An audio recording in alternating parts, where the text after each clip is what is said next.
오늘 말씀을 함께 보도록 하겠습니다. 사도행전 2장 42절에서 47절. 성령 충만한 교회 공동체. 그들이 사도의 가르침을 받아 서로 교제하고 떡을 떼며 오로지 기도하기를 힘쓰니라. 사람마다 두려워하는데 사도들로 말미암아 기사와 표적이 많이 나타나니 믿는 사람이 다 함께 있어 모든 물건을 서로 통용하고 또 재산과 소유를 팔아 각 사람의 필요를 따라 나눠주며 날마다 마음을 같이하여 성전에 모이기를 힘쓰고 집에서 떡을 떼며 기쁨과 순전한 마음으로 음식을 먹고 하나님을 찬미하며 또 온 백성에게 징송을 받으니 주께서 구원받는 사람을 날마다 더하게 하시니라. 아멘. 우리 대부분은 이제 새로운 아파트 단지를 이제 시작하기 전에 이제 모델 하우스를 만들어서 앞으로 이 아파트에는 이런 집들이 들어갈 거라고 소개하지 않습니까? 아마 여러분 대부분은 모델 하우스를 한 번 이상은 가봤을 거라고 생각합니다. 그러면은 거기서 A 타입, 또 B 타입, 또 C 타입이 있기도 하고 또 이 평형에 따라서도 구제에 맞도록 이 아파트는 앞으로 이런 스타일의 집을 지을 것입니다. 처음에 입구를 시작해서 입구에 들어가면서 신발장은 어떻게 할 것이고 또 복도도 어떻게 할 것이고 또 거실이나 또 안방이나 또 여러 방들 구조, 화장실 이런 것들을 대체로 다 넣죠. 또 창문을 넣기도 하고 창밖의 풍경도 얻을 것이라고 우리가 보게 하는데 대강 하는 법이 없습니다. 아마 이럴 것이다 라는 법은 절대 없죠. 그대로 이렇게 할 것입니다. 정확하게 1%의 오차도 없이 이대로 우리가 집을 지을 것입니다. 그래서 마음에 맞는 대로 또 형편한 대로 여러분들이 이제 이걸 갖다가 선택해서 구입하기를 바랍니다. 라고 이제 하지 않습니까? 그래서 드디어 내가 원하는 형태의 집을 갖다가 보고 바로 이런 집으로 이제 내가 살기로 해서 다 계약 끝나고 입주까지 했습니다. 입주에 들어간 첫날 보니까 보통 당하는 것이 아닌 것이에요. 일단은 내가 예상했던 집이 아닌 것입니다. 거실도 사이즈가 안 맞고 또 화장실도 내가 원하는 형태가 아닌 것이고 주방도 그렇고 모든 것 전체가 처음에 봤던 것대로 되어 있지 않다라고 한다면 그럼 여러분 어떻게 할 것입니까? 즉각적으로 취소시키고 손해배상까지 요청을 할 수밖에 없겠죠. 그렇게 당연히 하는 것이 필요한 것입니다. 실제에 봤던 것과는 다른 형태로 집을 지어져 있다면 당연히 더 이상 그 집에 들어가 살 이유가 없는 것이죠. 실제로 그런 일들이 많이 일어나고 있어요. 지금도. 아세요? 하나님께서 천사를 이 땅에 교회에 메시지를 전하기 위해서 보내는데 천사들이 주소지에 찾아갔는데 교회를 찾지 못하고 다시금 하늘로 돌아갔다. 이야기가 이 A.W. 토지 목사님이 여러 차례 말씀했습니다. 하나님의 심부름으로 이제 교회를 찾아왔다가 교회 찾지 못하고 다시금 돌아간 천사들이 많다. 이렇게 말한 것입니다. 무슨 교회라고 간판이 있어야만 교회는 아니죠. 십자가가 있다고 해서만이 교회는 아닌 것이죠. 건물만 갖고 교회라고 다 말할 수는 없죠. 교회라고 말한다면 제일 큰 것은 컨텐츠입니다. 내용이죠. 우리가 지난번에 봤던 것처럼 교회는 건물이 아니라 바로 예수 믿는 사람들이 모여있는 이 공동체가 바로 교회인 것입니다. 이 토지 목사님은 또 이렇게 말했습니다. 사도 바울이 오늘날 이 땅에 와서 교회에 참석해 본다면 아주 충격받을 거라고, 내가 저 앞에서 봤던 교회하고는 너무너무 다른 형태로 되어 있어 가지고 그건 충격받을 것이다 라고 말한 것입니다. 교회로 간다면 아주 마땅히 하나님께서 이것이 교회다 라고 이미 보여준 바가 있는 것입니다. 모델하우스를 보면서 이것이 앞으로 살 집이다 라고 봤기 때문에 그 집을 선택해서 사는 것처럼 마땅히 교회도 이것이 정당한 것입니다. 시내산에서 모세는 성막을 지었죠. 성막을 지을 때에 물론 탁월한 사람들을 초청했어요. 거기에 이 나무를 가지고 각종 모양을 잘 만들 수 있는 사람도 있고 또 천을 가지고 옷감을 잘 짜기도 하고 그 안에다가 무늬를 잘 놓기도 하고 또 문양을 만들 수 있는 사람들 이런 여러 가지 이 전문가들이 다 동원돼서 성막을 지었습니다. 그렇지만은 명확한 사실이 있습니다.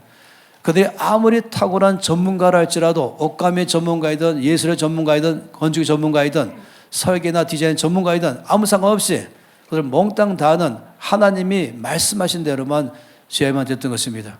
하나님 말씀하신 길이, 넓이, 높이, 공간, 모양, 재질 몽땅 다 포함해서 이들이 선택하시는 것은 하나도 없습니다. 말씀하신 대로만 짓는 것입니다. 말씀 안에서 히브리서 8장 5절 말씀에 잘 말씀하고 있습니다. 그들이 섬기는 것은 하늘에 있는 것의 모형과 그림자라. 모세가 장막을 지으려 때에 지시하심을 얻은과 같으니 이르시되 삼가 모든 것을 산에서 내게 보이던 본을 따라 지어라. 하나님께서 모세에게 말씀할 때 시내산 꼭대기 있을 때에 모세에게 하늘에 있는 성막을 보여줬습니다. 그러니까 원형을 보여준 것이죠. 그리고 원형대로 지으라고 말씀했습니다. 그래서 보여준 대로 지었다고 말한 것입니다. 모세가 지은 성막은 그가 시내산 꼭대기에서 이미 보았던 하늘에 있는 성막 그대로 그것을 지었다고 말한 것이죠. 마찬가지인 것이에요. 교회도 교회를 지어져 갈 때에 교회가 세워져 갈 때에는 동일하게 하나님께서 이미 지시하심을 따라서 똑같은 형태의 교회가 되어야만 되는 것입니다. 우리가 초대교회로 돌아가자라고 말한 것은 단지 2000년 전으로 가자 이 말하는 것이 아니에요. 어떤 클래식으로 하자 이 말하는 것도 아닌 것입니다. 이것은 하나님이 원래 오리지널 디자인한 교회, 주께서 보여준 그 교회대로 모세가 지은 것처럼 마치 우리가 모델하우스에 본 것 그대로의 그 집을 들어가 찾는 것처럼 주께서 이미 보여준 그대로의 모양의 교회를 다시금 회복하자 이런 의미에서 말씀을 하는 것입니다. 교회는 목사의 교회가 아니죠. 어느 목사가 자기가 원하는 형태대로 내 취향에 맞게 예배는 이렇게 할 것이며 또 조직은 이렇게 할 것이며 그리고 모든 예배 형태는 이렇게 할 것이다. 전혀 그럴 수 없습니다. 목사가 선택할 수 있는 권한은 1%도 없습니다. 장로의 교회도 더는 아닌 것이죠. 어느 유력한 사람들에 의해서 교회가 좌지우지될 수도 없는 것입니다. 교회는 전적으로 예수 그리스도의 교회인 것입니다. 주께서 보여준 대로 주께서 말씀한 대로 그대로 따라서 하는 것이 우리 모두가 해야 할 일인 것입니다. 교회 안에서는 우리 교회도 지도부들이 있는 것이죠. 크게는 모든 목회자와 장로들 이 팀이 전체를 이끌어가는 최소한의 이 교회를 이끄는 책임이 있습니다. 어느 누구도 어떤 일을 할 때마다 전적으로 내가 좋아하는 스타일로 아니면 어디 가서 봤더니 저 모양이 좋다더라 이것도 아닌 것이고 성경에서 하나님께서 이미 말씀하신 그 모양대로 예배도 디자인도 순서도 조직도 모든 프로그램도 말씀을 따라서 해야 하는 것입니다. 전적인 이 교회는 예수님의 교회인 것입니다. 마태복음 16장 18절 말씀에 주께서 말씀하셨죠. 또 내가 내게 이르노니 너는 베드로라. 내가 이 반석 위에 내 교회를 세우리니 음부의 권세가 이기지 못하리라. 이 말씀 가운데 이 반석 위에 내가 내 교회를 세우리라. I will build my church on this rock. 이렇게 말한 것이 주께서 내가 나의 교회 my church I will build 내가 세우겠다. 주님께서 디자인하시고 주께서 세우는 것이 바로 교회인 것입니다. 마치 이스라엘 백성이 아까 말씀한 것처럼 시내산에서 이제 성막을 건축할 때의 과정이 출애굽기 39장과 40장에 잘 나와 있습니다. 자세하게 좀 저는 이 시간에 아주 긴 말씀들을 하나씩 보고 싶어요. 먼저 이 출애굽기 39장 1절 말씀에 확실하게 말씀했습니다. 그들은 여호와께서 모세에게 명령하신 대로 청색, 자색, 홍색 실로 성소에서 섬길 때 입을 정교한 옷을 만들고 또 아론을 위하여 거룩한 옷을 만들었더라. 이들 바로 옷감의 전문가들이죠. 의료 전문가들이지만 이들이 이제 옷을 만들 때에 청색, 자색, 홍색 실로 성소도 만들고 또 옷도 만들고 할 때마다 뭐랬습니까? 여호와께서 모세에게 명령하신 대로 만들었다. 아, 나는 이 색깔이 좋아요. 난 이런 모양이 좋아요. 이거 아닌 것이에요. 하나님께서 모세에게 말씀하신 명령하신 그대로 만들었다. 5절 말씀에 에봇 위에 에봇을 매는 띠를 에봇과 같은 모양으로 금실과 청색, 자색, 홍색 실과 가늘게 꼰 배실로 에봇에 붙여 짰으니 여호와께서 모세에게 명령하신 대로 하였더라. 이들도 어떤 실을 짤 때도 철저하게 하나님께서 모세에게 명령하신 그대로 단 거의 1%도 차이 없이 똑같이 했다고 말한 것이에요.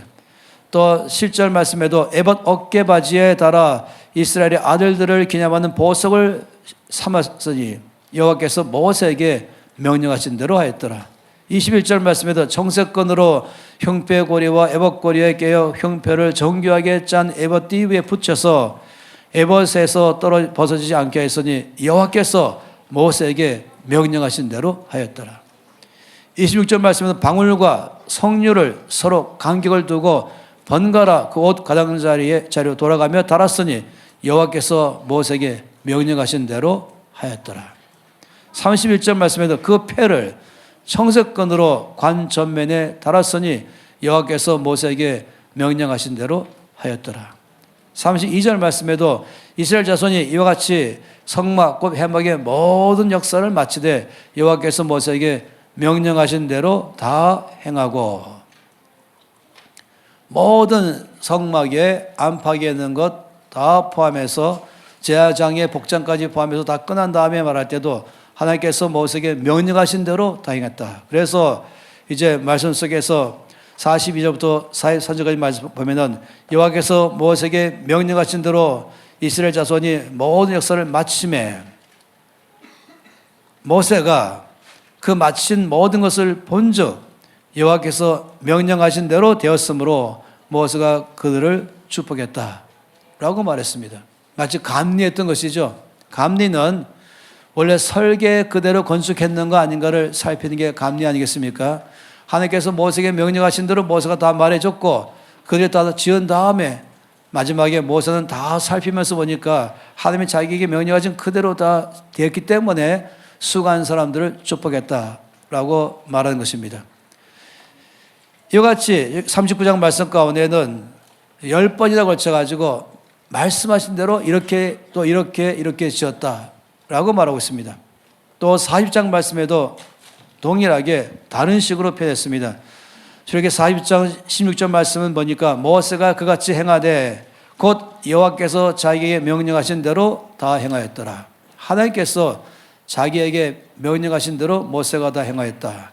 19절 말씀에 또 성막 위에 막을 펴고 그 위에 덮개를 덮으니 여호와께서 모세에게 명령하신 대로 되니라. 21절 말씀에 그 개를 성막에 들여놓고 가르기의 휘장을 늘어뜨려 그 증거궤를 가리니 여호와께서 모세에게 명령하신 대로 되니라. 23절에도 또 여호와 앞 그 상 위에 떡을 진설하니 여호와께서 모세에게 명령하신 대로 되니라. 25절에도 또 여호와 앞에 등잔대에 불을 켜니 여호와께서 모세에게 명령하신 대로 되니라. 29절 말씀에도 또 회막의 성막 문 앞에 번제단을 두고 번제와 소제를 그 위에 드리니 여호와께서 모세에게 명령하신 대로 되니라. 모든 말씀 가운데 어떤 탁월한 건축가들의 디자인에 의해서 한 것이 없고 하나님께서 말씀하신 대로 그대로 한 것입니다. 물론 또 우리가 아는 것은 이 땅에 제 아무리 탁월한 예술가라 할지라도 건축가라 할지라도 어느 누구도 하나님만큼 탁월하지 못합니다. 다 하나님께서 행하신 걸 보면서 흉내를 내고 있을 뿐인 것이죠. 이 모든 것 성막의 안팎에 다 끝났을 때에 하나님 말씀하신 그대로 다 되었을 때에 그때 결과를 40장 맨 마지막 절에서 말씀하십니다. 이 출애굽기 40장 33절 말씀부터 35절까지 말씀에 이렇게 말씀하신 대로 그대로 다 만들고 되었을 때에 바로 그 위에 주께 축복했습니다. 그래 이렇게 말씀해요. 그는 또 성막과 제단 주위 뜰에 포장을 치고 뜰 문에 휘장을 다니라. 모세가 이같이 역사를 마치니, 다시 말하면 하나님 말씀하신 그대로 보여진 그대로 다 그대로 행해서 마치니 구름이 회막에 덮이고 여호와의 영광이 성막에 충만함에 모세가 회막에 들어갈 수 없었으니 이는 구름이 회막 위에 덮이고 여호와의 영광이 성막에 충만하였으며, 바로 결과는 바로 거기에 하나님께서 임재하신 것입니다. 하나님께서 말씀하신 그곳에 다 완성되니까 임하셔서 얼마나 영광으로 충만한 것인지 모세가 감히 그 안으로 들어갈 수 없었다라고 말하고 있습니다. 이것이 바로 교회의 모습인 것이죠.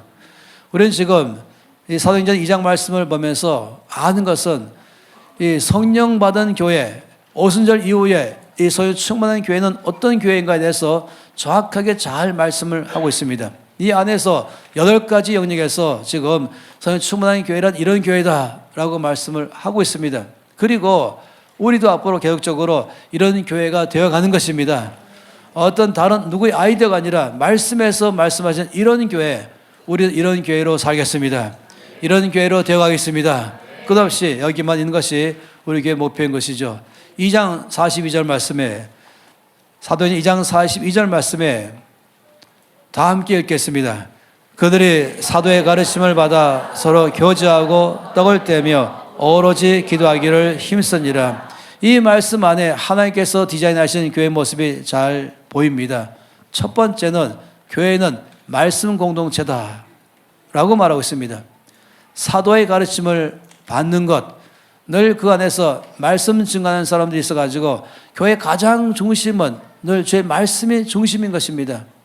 작은 모임이든 큰 모임이든 언제나 말씀이 먼저 교회 공동체 첫 번째의 정체성을 갖는 것이죠. 그래서 주일 예배 때도 말씀 있는 것이고 주일 오후에 TCC도 말씀 있는 것이고 그 외에도 우리가 모든 것 안에마다 말씀이 충분하죠. 예를 들어서 말씀 통독도 개인적인 신앙생활 가운데 하는 것이고 말씀 묵상하는 것도 가는 것이고 우리의 모든 믿는 사람들의 중심에는 제일 중심에 이 하나님의 말씀이 우리에게 아주 필수인 것입니다.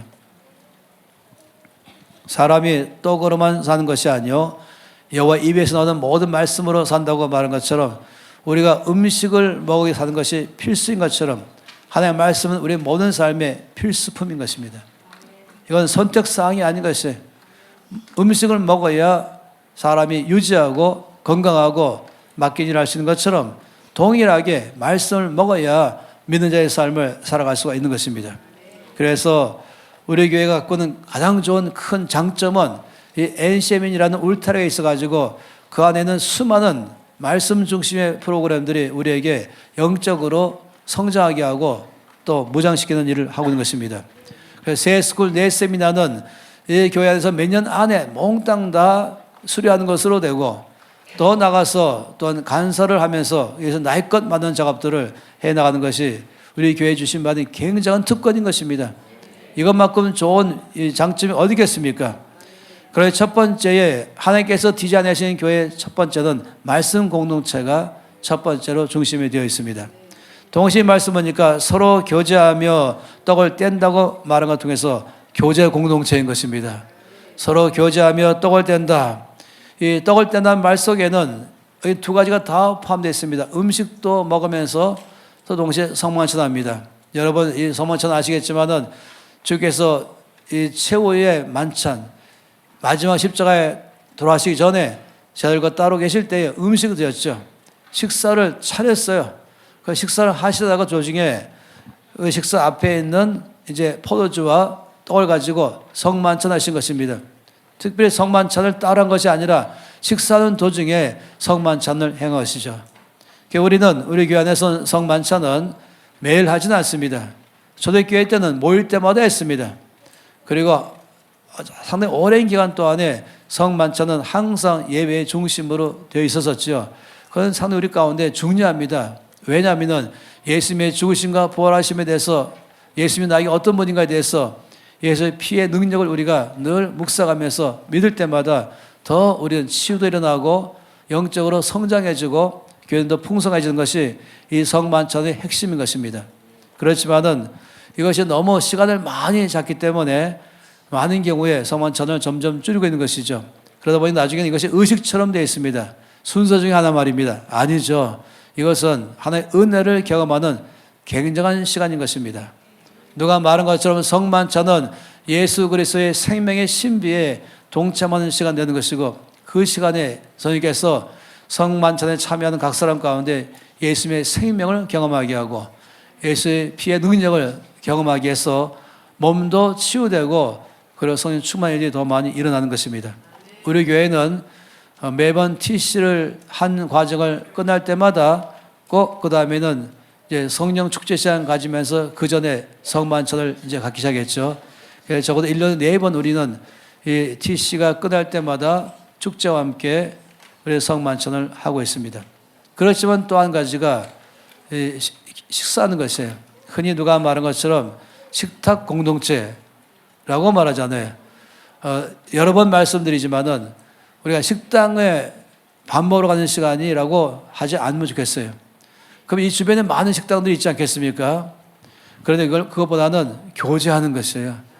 함께 다 같이 모이고 셀별로 다 모이고, 그 다음에 셀 리더가 기도합시다 하면 손 다 잡고, 먼저 먹지 않도록 손도 잡고, 기도한 다음에 먹고, 아주 특별한 생명의 문제가 있으면 빨리 일어나더라도 일어날 때는 항상 미안합니다 하고 일어나지만은, 아니면은 같이 모여서 교제하고, 그 교회 시간, 점심때 교회 시간에는 오전 말씀을 가지고 난 이런 면에서 오늘 오전 예배 가운데 은혜를 입었다.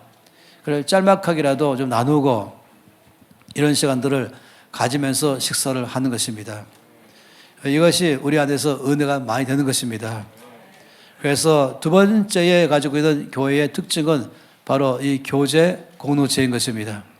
그냥 예배 시간 1분 전에 도착해서 축도 마치고 나서 1분 후에 떠나는 그런 성도 말고요. 주일날은 아예 일찍부터 와서 교제하고, 또 OTC도 마친 다음에 또 교제하고, 아예 주일날은 특별하게 하늘에 구멍이 나는 일이 없는 한은 늘 주일날은 교회 와서 지낸다. 이것이 바로 주께서 디자인하신 교회인 것이에요. 그런 것이 교회의 정상이라니까요. 그래서 말씀하신 대로의 교회의 모습을 우리가 함께 세워져 가는 것입니다. 그러면 놀랍지요. 그런 시간 통해서 주께서 항상 은혜를 많이 주십니다. 여러분 한번 실험을 해보세요. 이 설교만 딱 듣고 축도 마친 다음에 바로 떠나서 난 어디 가서 고프시도 오겠다 하면, 그렇게 몇 번 해보시면서 실험해보세요. 그런 게 할 때와 하루 종일 여기서 여러 가지로 봉사 속에서 교제 속에서 살았을 때에, 그때에 다음 주에 일어날 때 나에게 어떤 효과가 있을 것인가. 진정한 안식은 예배 속에서 교제 속에서 있을 때가 안식입니다. 그 안에서 회복되는 것입니다. 주께서 그 속에 은혜를 부어주신 것이에요. 예배라고 말할 때는 찬송 부를 때만 예배가 아닙니다. 함께 식사하면서 속으로 까지며 교제하는 이 모든 시간 통틀어서 이거 전체가 다 예배라고 말합니다. 기독교는 십자가가 대표적인 상징이죠. 하나님과 나 사이의 십자가, 그리고 성도 사이의 십자가, 합칠 때 십자가인 것입니다. 어떤 사람 말하기를 이 성도 사이가 빠지면은 그냥 하나님과 나 사이만 십자가 되면은 막대기 같은, 막대기처럼 싸움만 한다. 그런데 하나님 관계는 안 되고 성도 관계만 되면은 턱걸이만 하고 있다. 이렇게 말하는 것이 아주 실감나는 것이었어요. 우리는 정상적 주께서 세우신 교회처럼 주님과의 관계도 찬양과 말씀과 기도와 가운데 하면서 성도 관계도 또 교제하는 것입니다. 그래서 세 번째, 이 말씀 안에서 볼 때 갖고는 교회에 갖고는 주님의 모습은 기도 공동체인 것입니다. 오로지 기도하기를 힘쓰니라. 교회 갖고는 놀라운 모습 중에 하나는 많이 기도하는 것입니다. 함께 손잡고 기도하고, 또 혼자 기도하고, 모이면 기도하고, 또 혼자 기도하고, 이런 시간들을 많이 가는 것이죠. 통성 기도도 또한 아주 중요하기도 한 것입니다. 이 통성 기도에 강점이 있습니다. 마치 이 남태평양의 이 원형 어선 중에서 포용선이 있잖아요. 고래잡이하러 가는 어선들. 그 고래를 잡을 때에는 이제 작살로 옛날에 잡았죠. 그런데 고래가 등치가 너무 커가지고 작살 하나 가지고는 못 잡아요. 했다가는 그냥 배가 끌려가는 것이죠. 일반적으로 이제 고래 잡을 때는 이 배 안에는 모든 선원들이 몽땅 다 작살을 들고 이제 선장의 구령 속에서 하나 둘 셋 할 때 한꺼번에 고래에게 다 던져버립니다. 전체의 작살이 고래 등에 꽂힐 때에 그때 그 힘으로 고래를 잡는 것이 전통적인 고래잡이 하는 방법이었어요. 통성기도는 특별한 제목이 딱 있을 때에 그 제목에 몽땅 다 마치 고래 잡는 작살처럼 한꺼번에 통성기도할 때 역사가 커지는 것입니다. 그래서 기도와 공동체가 되는 것이죠. 이 사도행전 1장 13절 말씀부터 이미 보았던 것도 바로 들어가 그들이 유하는 다락방으로 올라가니 베드로, 요한, 야고보, 안드레와 빌립, 도마와 바돌로메, 마테와 알페의 아들 야고보, 셀롯인 시몬, 야고보의 아들 유다가 다 거기 있어 여자들과 예수의 어머니 마리아와 예수의 아우들과 더불어 마음을 같이하여 오로지 기도에 힘쓰더라. 이 기도는 언제나 하나님의 역사를 이끌 수 있는 하나의 파이프 역할을 하는 것입니다. 기도할 때마다 역사가 났습니다. 역사하기 전에 늘 기도가 있었습니다. 하나님께서 우리 가운데 늘 큰 일을 베푸실 때는 그 전에 먼저 오로지 기도에 힘쓸 때의 역사가 시작한 것입니다.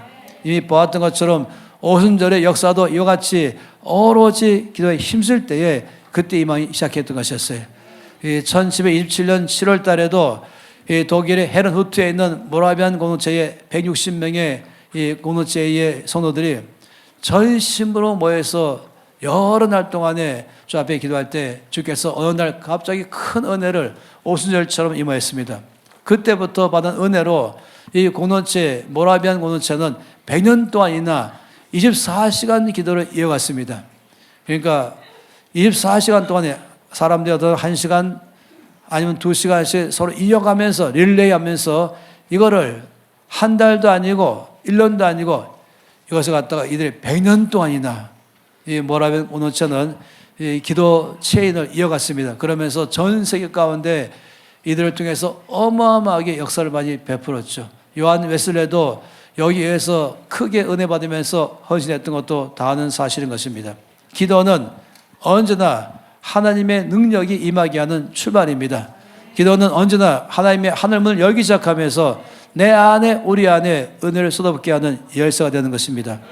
사도행전 3장 말씀도 보게 되면은 나면서 안전병이 된 사람이 다리에 힘을 얻고 일어서기 시작하더니 걷기 시작하고 뛰기 시작하고 찬양하는 일들이 이러한 놀라운 사건이 일어났죠. 이것 때문에 5,000명이나 한꺼번에 예수를 믿게 됐던 것입니다. 이때에도 1절 말씀 보니까 제9시 기도 시간에 베드로, 요한이 성전에 올라갈 때에 이때 만난 것입니다. 다시 말하면 오후 3시에 이스라엘과 그 주변 중동 국가들의 오후 3시는 낮잠 잘 시간이에요. 은행도 그때는 문 닫아요. 그런데 이때 그들은 기도 시간으로 정했습니다. 그날만 간 것이 아니라 매일마다 우리는 오후 3시에 함께 기도하러 가자 해서 두 사람이 함께 기도하러 성전에 올라갔습니다. 그럴 때 주께서 역사하는 것입니다. 정기적으로 꾸준히 함께 주 앞에 기도하는 시간을 가질 때에 거기서부터 주면 놀라운 일들을 베풀어 주는 것이죠. 그러니까 세 번째 갖는 교회 공동체의 모습은 바로 기도 공동체인 것입니다. 첫째가 말씀 공동체, 둘째가 성도 사이의 교제 공동체, 그리고 세 번째가 또 기도 공동체인 것입니다. 잘 보세요. 첫 번째는 말씀과 세 번째 기도는 하나님 관계인 것입니다. 두 번째가 성도 관계인 것이죠. 이것이 바로 교회의 정상적 모습인 것입니다. 그런데 네 번째가 또 있습니다. 2장 4절 3절 말씀에는 사람마다 두려워하는데 사도들로 말미암아 기사와 표적이 많이 나타났다 그랬습니다. 이 교회 안의 정상은 뭔지 아십니까? 바로 능력 공동체인 것입니다. 교회는 모일 때마다 거기에 주께서 임재하시기 때문에 임재하심의 표현으로 반드시 능력이 나옵니다. 여기 말은 기사와 표적이라고 말한 것처럼 늘 그 속에서 많은 역사가 일어나는 것이죠. 예를 들어 말한다면 요한복음 2장 말씀에 가나의 혼인잔치가 나옵니다. 거기에는 주께서 포도주가 다 떨어진 이 결혼식에 포도주를 공급하기 위해서 물로 포도주를 얻는 사건은 다 하는 것입니다. 이 놀라운 사건을 베푼 후에 요한복음 2장 11절 말씀에 이렇게 말씀했습니다. 예수께서 이 첫 표적을 갈릴리 가나에서 행하여 그의 영광을 나타내심에 제 아들이 그를 믿으니라. 주께서 지금 이 물로 포도주를 만든 이 사건을 가리켜서 말하기를 첫 표적이다. 표적이란 말은 사인이라는 것이에요. 내가 은행 가서 돈 찾을 때에 은행에서는 당신이 맡긴 돈이라는 것을 증명하세요. 그러니 도장을 찍기도 하고 지장을 찍기도 하고 그 다음에 사인도 하죠. 이것이 바로 표적이라는 뜻입니다. 주께서 행하신 것은 주님이시기 때문에 당연히 일어난 것이다 이 말인 것이에요. 이 물로 포도를 만든 사건은 예수님께서 마땅히 하는 것이 항상 일어나는 사건인 것이죠.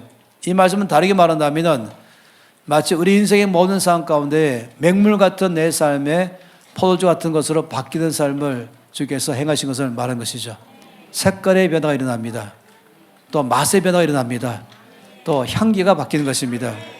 이제 맛이 없던 사람이 맛있는 사람으로, 색깔 없이 무미하던 사람이 아주 컬러풀한 사람으로, 향기 없던 사람들이 바로 예수의 향기가 된 사람으로 정말로 바뀌는 삶, 이것이 어마어마한 변화이죠. 흑백에서 칼라로, 이것은 굉장한 변화인 것입니다. 우리 인생의 삶에 예배 드릴 때마다 주님 우리 삶에 이런 일을 늘 베푸는 것입니다. 우리가 모일 때마다 전 당연히 기대합니다. 매일쯤마다 모일 때, 아침에도 예배 오기 전에 또 무릎 꿇고 기도할 때마다 오늘도 예배를 드립니다.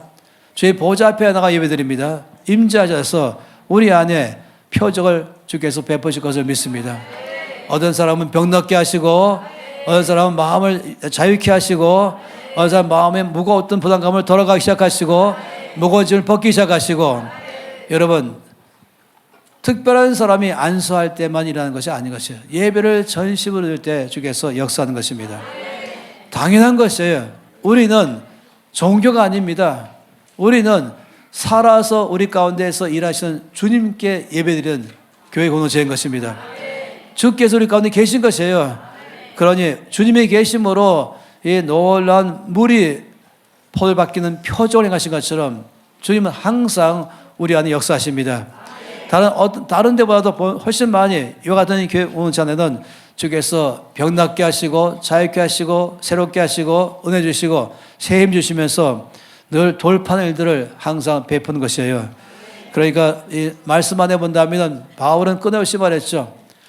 나는 말만 아니라 말과 함께 능력과 선행과 큰 확신으로 임하였다 라고 말하죠. 고린도서 4장 20절 말씀에도 하나님 나라는 말에 있지 않고 능력이 있다고 말한 것입니다. 바로 우리 안에 언제나 예배드릴 때마다 주의 나라가 임할 줄 믿습니다. 네, 다섯 번째는 사도행 2장 44절 45절 말씀의 이 말씀입니다. 함께 44절 45절 말씀을 읽겠습니다. 믿는 사람이 다 함께 있어 모든 물건을 서로 통용하고 또 재산과 소유를 팔아 각 사람의 필요를 따라 나눠주며. 이것이 바로 성령 받은 성령 충만한 교회의 모습인 것입니다. 다시 말하면 교회 올 때마다 한 손에는 성령체, 그리고 한 손에는 뭔가 오늘도 나에게 있는 것 중에서 어떤 사람이 줄 것인가 이름을 호명해 주기도 하고 아니면 그냥 내놓기도 하면서 이런 플로잉 갖는 것이 초대교회는 정상이었다고 말한 것입니다. 믿는 사람이 다 함께 있으면서 모든 물건을 서로 통용했다. 어떤 경우는 재산과 소유까지 팔아가면서 각 사람의 필요에 따라서 나눠줬다라고 말한 것입니다. 대단한 것이죠. 늘 우리 교회가 이 플로잉하는 이유가 있다면 이 교회가 이 모습, 이것이 교회의 원형이기 때문에 우리 교회가 플로잉 그래서 하는 것이에요. 그리고 더 많이 플로잉하기를 바라는 것입니다. 여러분의 집에도 한쪽에 입구에다가 좋은 박스 하나를 놓고 아니면 좋은 큰 봉투를 놓고서 플로잉할 만한 것이 있으면 늘 거기다가 넣어놨다가 기도하면서 주께서 말씀하실 때마다 이제 하나씩 가지고 와서 주 앞에 드리는 삶, 서로 나누는 삶, 이것은 놀라운 삶인 것입니다. 사실은 이 칼 막스는 크리스찬이었습니다. 마치 이 시다론에 시작했던 다윈도 크리스찬이었었는데 둘 다 한순간 완전히 격결로 가버렸어요. 칼 막스는 이 사도행전에 나오는 교회 공동체의 모습이 너무나 아름답구나. 믿는 사람이 다 함께 있으면서 모든 물건을 서로 통용하고 재산과 소유를 다 팔아서 각 사람의 필요를 따라 나눠주며 또 5장 말씀 보면은 이제 아무도 핍전하는 사람이 없었다. 아무도 굶주려 죽는 사람이 없었다. 아무도 옷이 없어 헐벗는 사람이 없었다. 서로 간에 다 채웠어. 서로 간에 피로 채웠다. 이것이 바로 교회 공동체의 나눔 공동체인 것입니다. 이걸 보면서 그는 이런 세상을 만들자, 이런 사회를 만들자라고 나선 것이 이 공산사회주의인 것이에요. 이 공산이라는 뜻은, 커뮤니언이라는 뜻은 공통적으로 가진다, 이런 뜻이에요. 함께 나눠 가진다, 분배한다, 어려운 사람, 없는 사람이 없이 다 가진다, 있는 사람이 없는 사람에게 나눠준다, 이것인데, 근데 이 칼 막스를 시작해서 레닌 가면서 형성된 공산주의는 모두가 다 원하는 세상 아니겠어요? 아무도 부족함이 없는 세상 갖자. 가난한 사람도 최소한의 삶을 살도록 하게 하자. 이런 건 누구나 원하는 세상인 것입니다. 그런데 여러분 아세요? 다 그런 놀라운 세상을 원해서 그걸 따라가는데 매년마다 실험하고 또 실험하고 또 실험하면서 언제 될까 하다가 70년 동안 실험한 다음에 결론 내리기를, 이것은 이론은 좋은 이론이지만은 절대로 작동될 수 없는 이론이다 해서 끝나버려서 아는 것입니다. 그래서 1917년에 시작해서 70년 후에 공산주의 깃발을 내리고 1920년에 형성된 소련은 저희 90년, 70년 만에 완전히 세상에서 지구 사라져 버렸던 것이죠. 근데 지금도 사람들은 여전히 같은 꿈을 꾸고 있어요. 좀 더 가난이 없어지고 서로 나누는 사회를 세상 살아가자. 그러다 보니까 이제 공산주의는 무너지니까 그건 사회복지로 나가자. 하지만은 결과적으로는 여러분 아세요? 실패할 거예요. 제가 분명히 말합니다. 빚만 늘어갑니다. 그런 나라로 가기로 한다는 나라 중에서 빚 없는 나라 하나도 없어요. 왜 그런지 아십니까? 이 나눔 공동체, 지금 말씀드린 이 공동체의 특징은 성령 받았을 때 가능한 것입니다. 성령 받을 때 마음이 풀어지고 그리고 자발적으로 내가 나누는 것이지 국가가 모아가지고 나누는 것이 아닌 것입니다. 내가 서로 나눌 때 거기 있으면이 가능합니다. 이 공산주의는 참으로 무서운 게 하나님 빼버립니다. 성경을 빼버립니다. 교회를 빼버립니다. 믿는 사람 빼버립니다. 그래서 공산주의로 가면 그 순간에 교회 문 닫게 만들고 성경을 불태워버리고 만들고 목사한다 감옥에 집어넣어버리고 그 다음에는 우리가 하겠다. 그러니까 인본주의요 무신론 사상이기 때문에 당연히 실패한 것이죠. 이 나눔 공동체는 성령 받을 때만이 가능합니다. 성령 충만할 때만 가능한 것입니다. 그럴 때 이기주의가 사라지고 개인주의가 사라지고 서로에 대해서 나눌 수 있는 넓은 마음을 가지면서 관대한 마음이 생기는 것입니다. 적으면 적은 대로 나누려고 그러고 계란 2개 있으면 1개 나누려고 그러고 이것이 바로 성령 받은 사람의 특징입니다. 성령 받으면 자연적으로 관대한 마음. 왜? 하나님은 누구십니까? 하나님은 주신 하나님이십니다. God is giving God인 것이에요. 하나님이 세상을 이처럼 살아가사 독생자를 주셨으니. 그래서 우리 교회가 늘 선단 때 말할 때마다 통 큰 플로잉은 하나님 하셨다. 제일 큰 플로잉은 하나님 하셨다.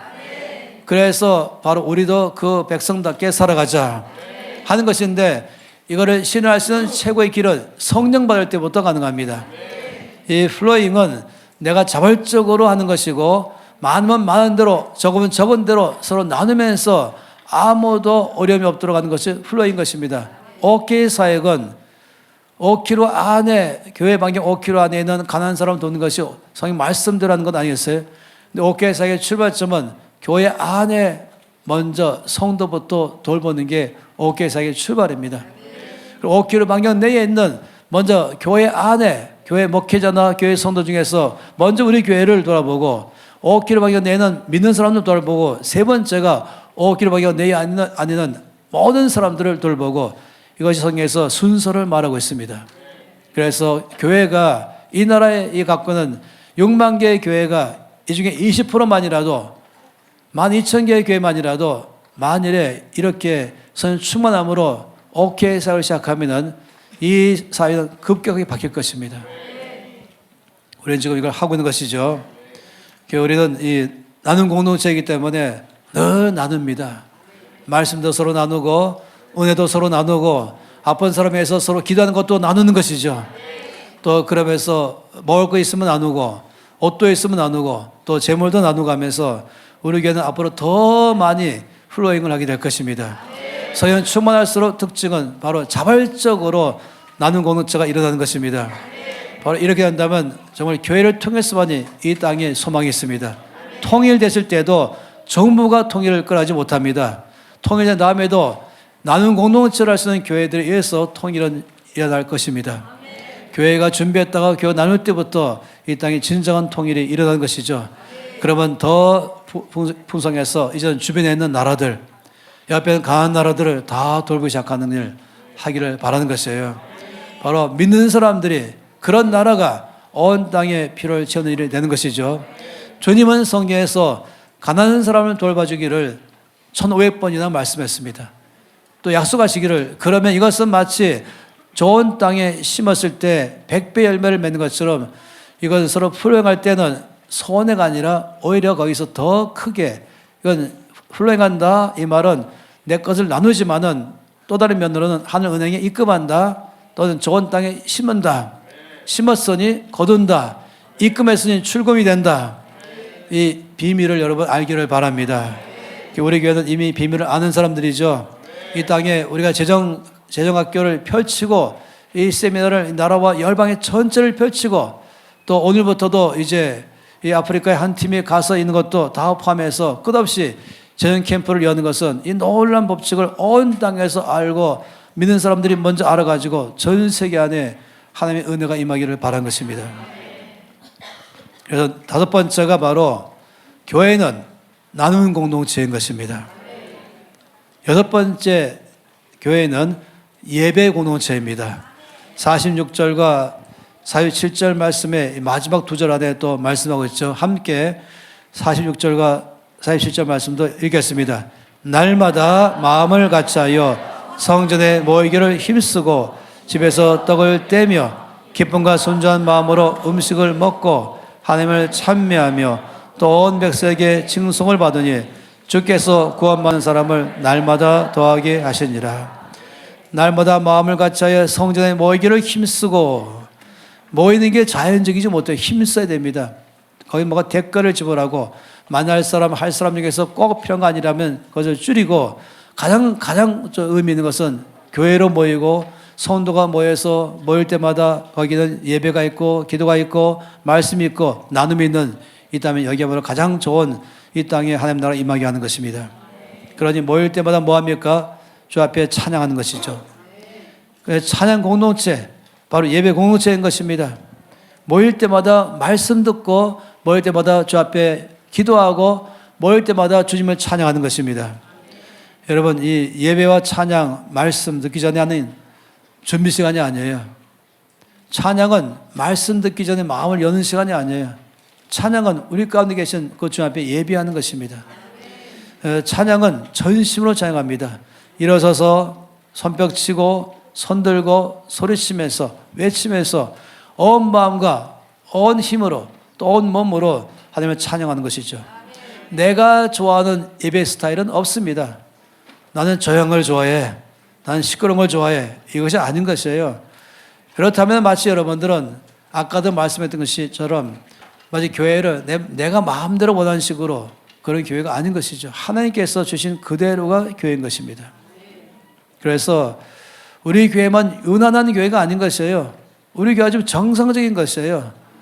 우리 교회만 특별한 게 아니라 이게 바로 교회다. 우리 교회는 끝없이 지금 하나님의 교회로 되어가고 있는 중에 있습니다. 시편 134편 말씀을 보세요. 이 말씀에 1절 3절까지 말씀 안에 함께 이 말씀을 읽겠습니다. 보라 밤에 여호와의 성전에 서 있는 여호와의 모든 종들아 여호와를 송축하라. 성소를 향하여 너의 손을 들고 여호와를 송축하라. 천지를 지으신 여호와께서 시온에서 내게 복을 주실지어다. 이 말씀을 잘 보세요. 이 속절을 동시에 보면 참 좋겠는데 밤에 여호와의 성전에 서 있는 여호와의 모든 종들아 여호와를 송축하라. 언제 주를 찬양하는가? 밤에도. 이건 낮에 하지 말라는 게 아니라 밤중에라도 한다는 것입니다. 시간적인 밤중만 아니라 영혼의 밤중, 깜깜해서 막막하고 낙심할 만하고 염려할 만하고 두려워할 만한 내 육체적인 상태의 밤, 내 마음의 상태의 밤, 내 전형적인 상태의 밤, 여러 면에서 내 마음을 아프게 하고 힘들게 하시는 그런 건 밤중 아니겠습니까? 그럴 때는 혼자 있는 게 아니라, 그럴 때는 그냥 주저앉아 있는 것이 아니라, 그럴 때는 입 꽉 다먹는 것이 아니라, 그럴 때는 원망하고 한숨 쉬는 것이 아니라, 그럴 때는 입을 벌리고 찬양할 때인 것입니다. 그래서 밤중에 여호와께 찬양하라. 동시에 성전에 서 있는 자들아, 성경 말씀에 얼마나 많이 또 말씀하시죠. 첫 번째 밤중에도 찬양하고, 둘째는 서서 찬양하고.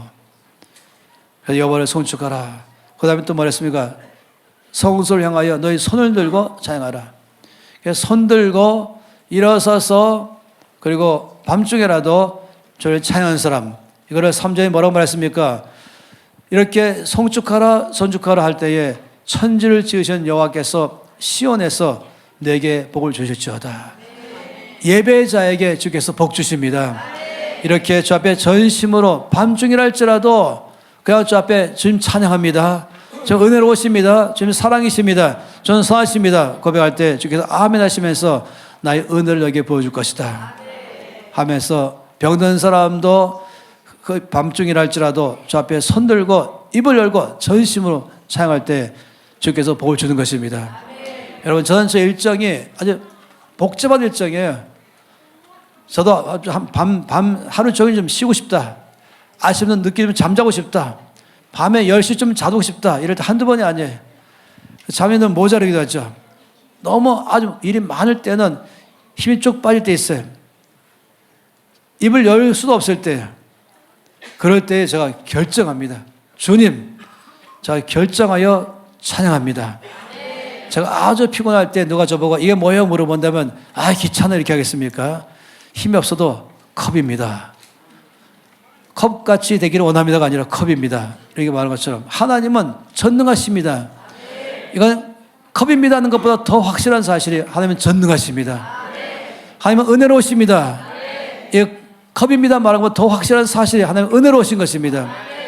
그냥 몸이 아파도 결정 내리고 일어서서 입을 열어서 큰 소리 내서 주님 찬양합니다 하는 순간에 여호와께서 시온에서 내게 복을 주실지어다.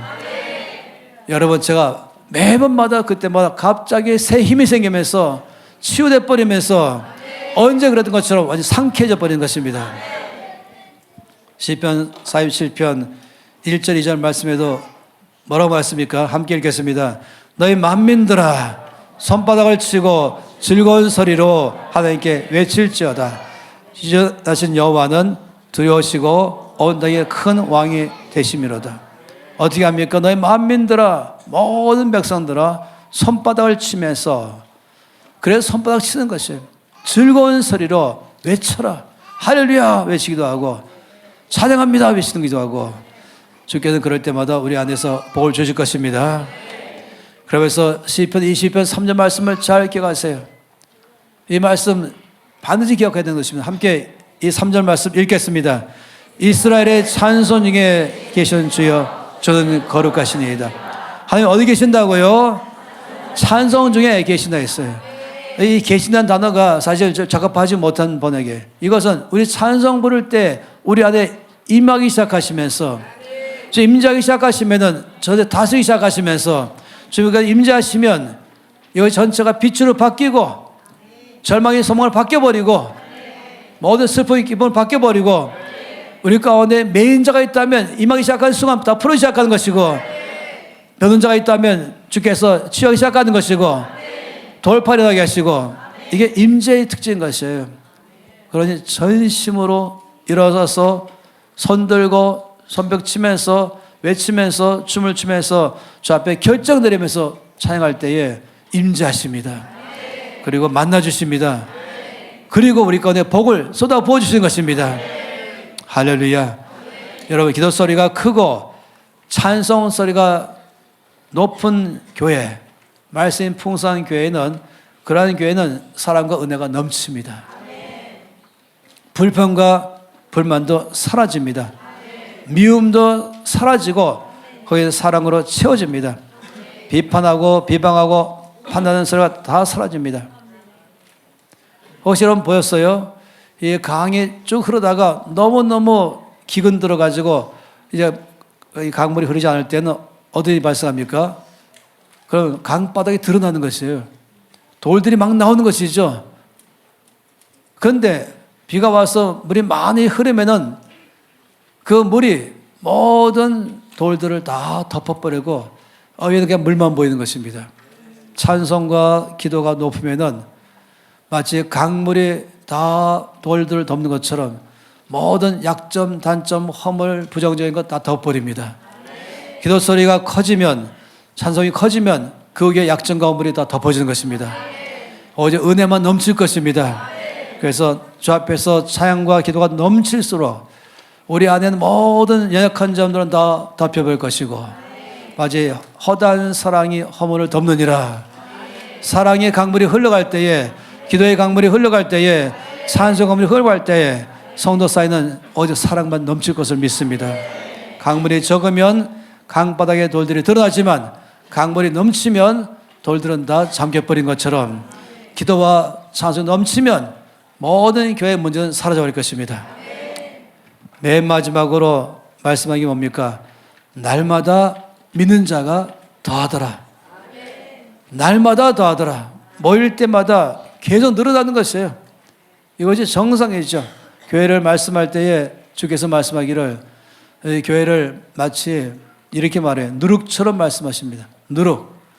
조그만 누룩을 집어넣는데 이 이스트 조금 넣었는데 밀가루가 막 부푸는 것처럼 이것이 바로 하나님 나라의 특징입니다. 늘어나게 되어 있습니다.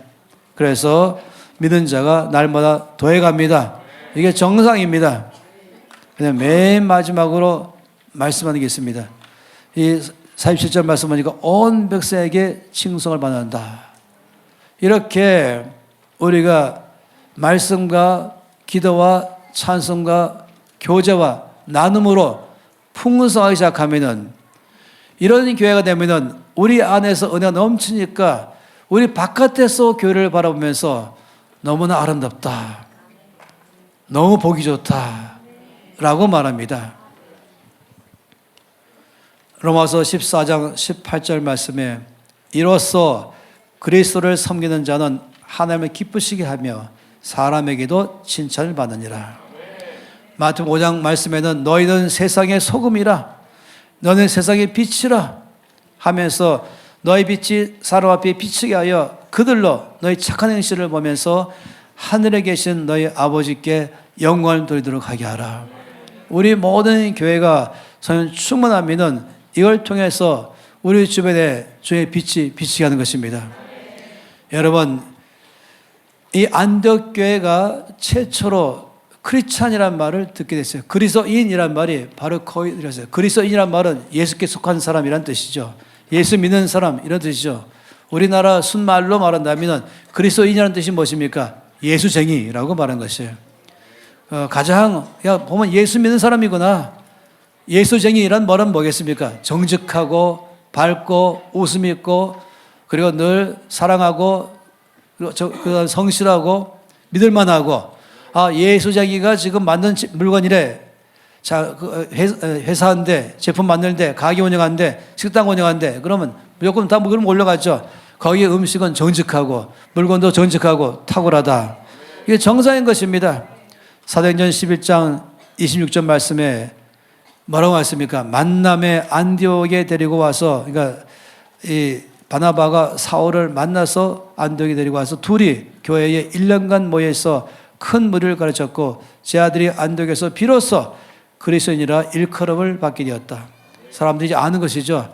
이렇게 말씀 공동체, 기도 공동체, 교제와 나눔 속에 예배 가운데 있으면은 자연적으로 그 안에 변화가 일어나기 시작하니까 주변의 사람들이 보면서 야, 예수 믿는 사람 역시 다르다. 그 아름다움에서 감탄할 것이에요. 이제 마지막으로 이 도표를 띄워서 성령 충만한 교회 공동체는 말씀 공동체요, 교제 공동체요, 기도 공동체요, 능력이 늘 나오는 공동체요, 나누는 공동체요, 예배 공동체요, 배가하는 공동체요. 그래서 결과적으로 칭찬받는 공동체인 줄 믿습니다. 우리 교회가 그런 교회입니다. 우리 교회가 그런 교회로 계속 되어가는 것입니다. 그래서 주께서 영광받는 것입니다. 여러분이 아실 것이 우리 교회가 정상이구나. 특별한 게 아니라 정상이구나. 이게 바로 이 교회의 모델이구나. 그래서 우리 교회가 또 하나의 소망은 온 교회 안에마다 저렇게 예배 드리는 것이지, 저렇게 교제하는 것이지 하는 것이 모두 가운데 롤 모델로 되기를 바란 것입니다. 다 함께 손 높이 들겠습니다. 이런 일은 성령 충만할 때에 되어가는 것입니다. 우리 교회는 매 분기마다 성령 축제를 가지면서 늘 충만함으로 나아가고, 그래서 우리 교회를 통해서 영광받는 것입니다. 아버지 감사합니다.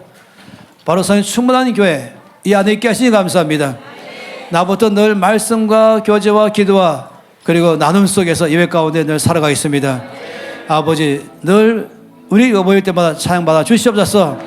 우리를 통해서 온 주변이 바로 주를 만나게 해주시옵소서 하면서 함께 주 앞에 주여 외치면서 이런 교회로 살겠습니다. 이런 삶으로 더 살아가겠습니다. 함께 주 앞에 동서로 기도하겠습니다. 주여, 아버지 앞에 기도하며 나갑니다. 저는 충만한 것으로 살아가겠습니다.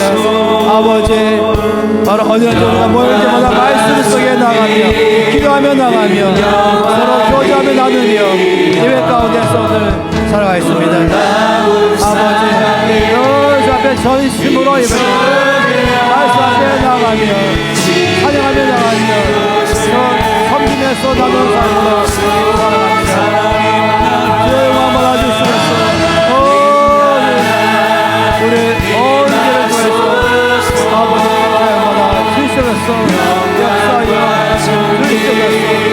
주님만 찬양합니다. 주님께만 영광 올려드립니다. 할렐루야.